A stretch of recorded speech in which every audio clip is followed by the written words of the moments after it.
窄嘅辦公室都可以運動。辦公室健身術系列教你企喺度、坐喺度，每日用零碎時間，從頭到腳活動一下，返完一日工都唔會變成僵屍。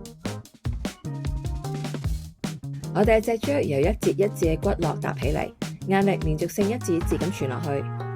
頭嘅重量壓喺第7節嘅頸椎上面，而頭同胸部嘅重量就壓喺第5節腰椎上面。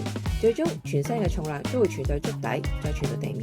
前幾集針對頸背多處作局部放鬆筋膜同埋伸展，最後呢個體操係一齊激活7節頸椎，改善佢哋之間嘅連動能力。頸後側肌肉成日都處於被拉伸同埋僵硬狀態。呢個體操嘅作用係一邊收縮呢啲肌肉，一邊伸展頸前側嘅肌肉，嚟到減輕頸同埋肩膊嘅日常壓力。另一個好處係幫助暢通氣道，而頸椎過度向前彎，氣管會受壓迫變窄，吸入嘅空氣減少。首先我哋要收下巴，然後臥起頭，逐漸伸展頸椎向後屈。記住動作要慢，維持姿勢20秒，要細心做，令到每節頸椎嘅肌肉都有份活動，否則最活躍嘅某一節頸椎就會對得最多。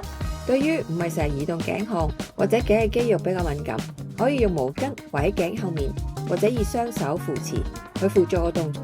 有支撐之下會覺得較為舒適同埋安全。